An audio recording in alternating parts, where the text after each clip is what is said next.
Mathieu, on va revenir sur ce match. Oui. Évidemment, au-delà de la difficulté parfois au niveau des couleurs des maillots, on ne va pas revenir là-dessus, mais plutôt sur le fait que c'est une belle victoire chez un concurrent direct. Ah, c'est une super victoire, ouais, effectivement. On a attendu ce deuxième but avec impatience. Et là, donc, il y a Jules qui nous libère. Jules Chizogne, le fils du coach. Un but super important, quoi, ouais. Oui, Laurent, vous étiez au match. Vous en avez pensé quoi de ce topper ? Tout d'abord, j'ai l'impression qu'en Sur-Lez, c'était peut-être un peu timoré par l'enjeu. On le voit d'ailleurs dès le début de match, parce que ce premier but, il tombe après 6 minutes là, du très bon joueur Nathan Hulweling, un des fidèles de Légnon, je pense, qui marque 3 buts hier. Légnon qui a quand même des armes offensives intéressantes, avec Loïc Didion, ex-Aversin, la belle équipe d'Aversin en P2, qu'on surnomme Yova. Hugo Kirten, le fils de Jean-Loup Kirten, qui a planté 50 et des buts l'année passée. Il est à plus de 20 déjà cette année. Il n'a pas encore marqué, il n'a pas marqué hier, mais il a fait mal sur son flanc droit. Donc, et peu d'occasions pour An-sur-Lez. Donc une différence sur le plan offensif, quand même. Mathieu, ça vous parle, le secteur offensif? Vous étiez un redoutable attaquant de P3, P4. Oui, merci Laurent, effectivement. Non, je pense qu'on a fait la différence. Ouais, c'est clair qu'on était un petit cran au-dessus. Mais c'est pas fini, quoi. Donc la saison sera encore longue. On va rester 3 calme. points d'avance là pour An-sur-Lez.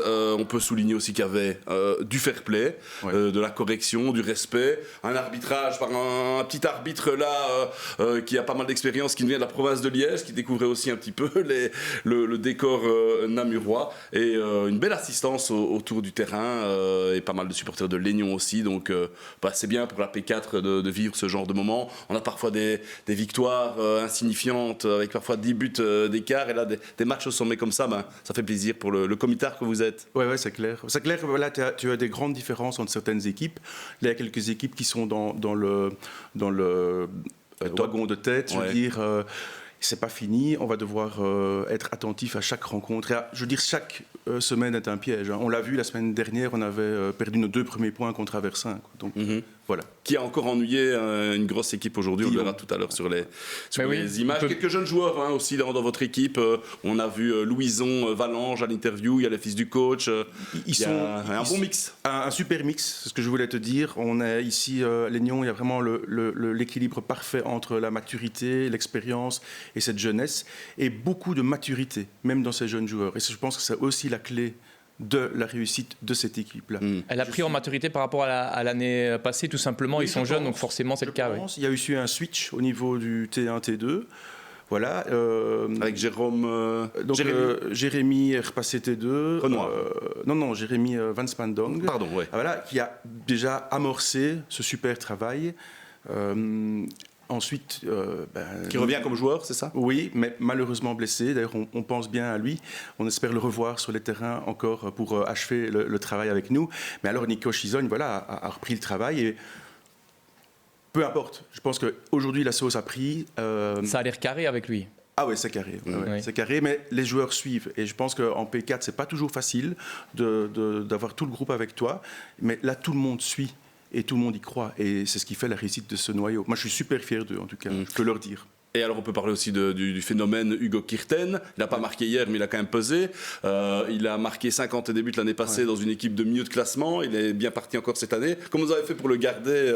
Il a cru en le projet, de jouer la tête en P4, de se faire encore les dents? Ouais, moi j'ai encore une petite discussion très brève avec lui hier soir. J'espère qu'il sera avec nous encore l'année prochaine, et j'espère en P3.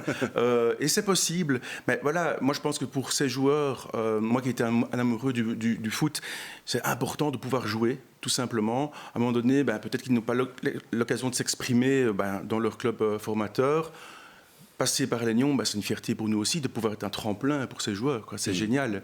Et ils nous le rendent super bien. Chapeau à lui. C'est effectivement un joueur qui sort du lot, mais je ne veux pas non plus sortir des individualités. Je pense que ce collectif-là... Et aussi ce bon vieux Polo Miller dans l'entrejeu, le capitaine. Parfois une petite grande langue, il faut le dire. Ça va beaucoup mieux. Oui. En fait, Polo, j'ai joué avec lui. Et effectivement... il pouvait parler beaucoup, mais aujourd'hui, il s'est aussi bonifié avec le temps. Et je veux aussi lui dire chapeau. C'est un leader, Polo, c'est un leader, il tient l'équipe, il est beaucoup plus calme qu'avant, il discute moins, il encourage, et il est vraiment à sa place. Et alors, balle au pied, c'est un excellent joueur aussi. Ouais, il fait des très longues remises en jeu aussi, hein. Même si l'entraîneur n'était pas toujours d'accord qu'il s'égare sur les flancs, mais voilà, ça c'est la P4 aussi. Laurent, est-ce qu'on peut voir ce que ça donne au niveau des résultats justement et peut-être aussi surtout du classement? Ouais, les résultats pour cette journée de championnat en P4D, les voici. Donc la victoire de Léignon dans le choc au sommet à Anse-sur-Lesse. Aversin B, Dion, Aversin B qui prend encore des points à une équipe du podium, 2-2 contre Dion, 2 matchs reportés, vous le voyez. Féchaud-Rienne 0-11, Chevetogne B, Saint-Saint 3-4 matchs arrêtés. Le délégué de Chevetogne est monté sur le terrain sans véhémence semble-t-il, mais l'arbitre a arrêté le match du côté de Chevetogne B, Saint-Saint. Voilà pour les raisons de cet arrêt. Le classement de cette P4D, donc Léignon compte 3 points d'avance sur Anse-sur-Lesse B, Dion qui se rapproche d'Anse-sur-Lesse un petit peu, Dinan B toujours une valeur sûre là-bas, Pondron B ils descendent de P3, ils sont 5e, Pessou et Saint-Saint sont là aussi et saison très compliquée pour des équipes comme Gretsch, Chevetogne B, Féchaud qui se prennent de temps en temps des casquettes dans cette série. Mathieu, 3 points d'avance, vous auriez signé pour ça, j'imagine, en début de saison, non? Oui. oui et non. Maintenant, oui, c'est clair qu'on voulait secrètement jouer le top. On peut vite perdre des points. De nouveau, je le répète, chaque dimanche, c'est un piège, ou chaque samedi soir. Mais on a enchaîné les résultats, les bons résultats. Chaque match redouté a été gagné. Et c'est ce qui n'arrivait pas l'an dernier. Et ce qui fait qu'aujourd'hui, on est premier. C'est génial. Oui, c'est une spirale ultra positive. Oui. Il faudrait vraiment un gros couac pour en sortir, faire un non-match ou... En foot, ça peut aller très vite. 3 points, c'est 3 points. Il y a encore le match retour. Il y a encore le match retour. Ouais. Je pense qu'il faut qu'on reste vraiment très calme jusqu'à la trêve, essayer d'engranger encore le maximum de points. Et puis on en reparlera. Oui, seulement 2 points perdus. C'est vrai que c'est un parcours quasiment parfait pour Léignon. Léignon, un club, on va dire qui a le vent en poupe, qui a connu des années difficiles, ventre mou de P4, un club qui vivote, et maintenant qui connaît un nouvel élan avec cette équipe première, l'une ou l'autre équipe de jeunes, une équipe réserve et un comité rajeuni. Voilà un petit peu le résumé, Mathieu. Exactement, oui. Vous êtes le président, on le rappelle. Ouais. Je suis le président, l'heureux président de Léignon. Fier, je ne suis pas le meilleur président, mais je suis très fier en tout cas de représenter le club ce soir.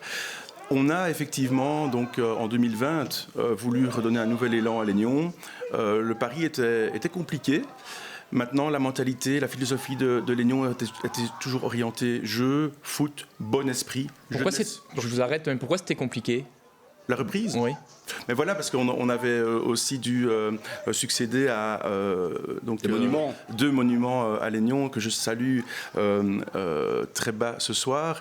On peut citer leur nom. Suzanne et Jean-Claude, qui avaient tenu ce club des années et des années. Et aujourd'hui, on l'a donné, je pense, on a donné à ce club un nouvel élan et on récolte aujourd'hui les fruits de ce travail. Voilà, on a un petit comité, mais ça tourne bien. Le travail est fait, bien fait. On essaie de faire un max pour les joueurs, pour qu'ils aient des conditions de jeu et d'entraînement optimales, et ils nous le rendent super bien. Ça tourne bien aussi au niveau du comité, et alors aussi un grand merci à tous les comitards et à Christophe Magis, donc notre trésorier, qui lui est le moteur de ce comité. J'ai envie de l'exprimer comme ça, quoi. Voilà. C'est facile de trouver des comitards de qualité. On sait que dans le football amateur, c'est une denrée rare. Oui, ça devient une denrée rare. Mais il y a la passion. La passion nous réunit. Non, c'est pas facile. C'est pas facile de trouver. Mais maintenant, comme je l'ai dit, on est peut-être un petit groupe, mais je pense qu'on peut compter sur chaque membre de ce petit groupe. Et je pense que dans ce cas-ci, on peut dire que la qualité prime peut-être sur la quantité. Laurent ? Oui, on en parlait hier avec Mathieu. Léignon a aussi été un club formateur. Il y a 30 ans, il y avait des équipes d'âge dans toutes les divisions. Il y a eu une bonne génération de juniors avec Mathieu, avec les frères Ledieu qui sont passés par là. Adrien Jacob qui a aussi un joli parcours. Des belles années en P3. Léignon était une grosse P3 et un petit peu maintenant essayer de retrouver tout cela. Et Léignon existe toujours, c'est ça aussi qui est important. Oui, Léignon existe toujours. Moi, j'ai eu la chance de commencer Combien d'années d'équipe première, Mathieu? Oh, moi j'ai joué j'ai joué une quinzaine d'années en première. Ouais. Hein. Donc on a été lancé en 2000, nous, avec Philippe Picard. D'ailleurs, cette saison me rappelle cette saison, en fait. Hein. Moi j'étais donc à la place des plus jeunes.